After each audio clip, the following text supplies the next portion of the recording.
ஒரு சிஸ்டர் கேட்டிருந்தாங்க, அம்மா கரம் மசாலா பண்ணி போடுங்கன்னு. பெரிய டம்ளருக்கு 1 டம்ளர் வரமல்லி எடுத்துருக்கேங்க.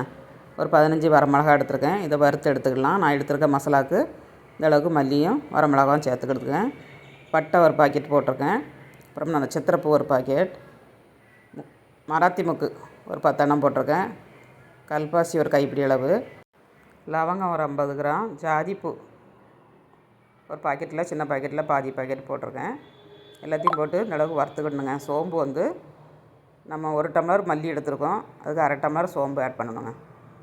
இதெல்லாம் சேர்த்து லைட்டாக சூடு பண்ணிவிடணும். ரொம்ப நேரம் வறுக்கக்கூடாது. நம்ம மிக்சியில் போட்டு அரைக்கிற அளவுக்கு சூடு பண்ணி எடுத்துக்கிடணுங்க.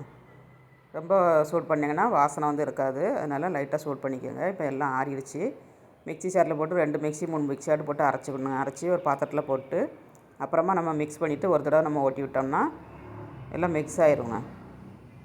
குறப்பாக திரிச்சிக்கோங்க, ரொம்ப பவுடராக திரிக்கக்கூடாது. எல்லாத்தையும் ஃபஸ்ட்டு ஒரு பேச்சு திரிச்சாச்சு, 2வது ஒரு பேச்சு திரித்து எடுத்துக்கலாம்,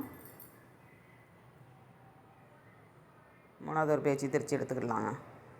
எல்லாத்தையும் திரிச்சிட்டு நம்ம மிக்ஸ் பண்ணணும். மிக்ஸ் பண்ணிவிட்டு அப்புறமாட்டு ஒரு தடவை மிக்சியில் போட்டு நம்ம ஓட்டி எடுத்தோம்னா எல்லாம் நல்லா மிக்ஸ் ஆகிருங்க. கரம் மசாலா ரெடி. வீட்டிலே இந்த மாதிரி ட்ரை பண்ணுங்கள். நல்ல வாசனையாகவும் இருக்கும், டேஸ்ட்டாகவும் இருக்கும். எந்த பிரியாணிக்கு கூட நம்ம போடலாங்க. அட்டகாசமாக இருக்கும். ட்ரை பண்ணி பாருங்கள். ட்ரை பண்ணிட்டு எப்படி வந்துச்சுங்க அதை கமெண்ட்ஸ் பண்ணுங்கள், லைக் பண்ணுங்கள். சூப்பரான கரம் மசாலா ரெடிங்க. வெஜ் பிரியாணிக்கு, நான்வெஜ் பிரியாணிக்கு, அப்புறமேட்டு வந்து குருமா, சால்னா எதுக்குனாலும் இதை போடலாங்க. நல்ல மணமாக இருக்கும். ஒரு ஸ்பூன் போட்டாலே போதும், அவ்வளோ டேஸ்ட்டும் மணமும் கொடுக்கும். இந்த மாதிரி ஒரு பாட்டிலில் ஸ்டோர் பண்ணி வச்சுக்கோங்க.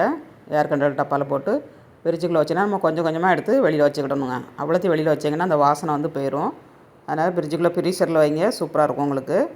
வீடியோ பிடிச்சிருந்தால் லைக் பண்ணுங்கள். பாய்.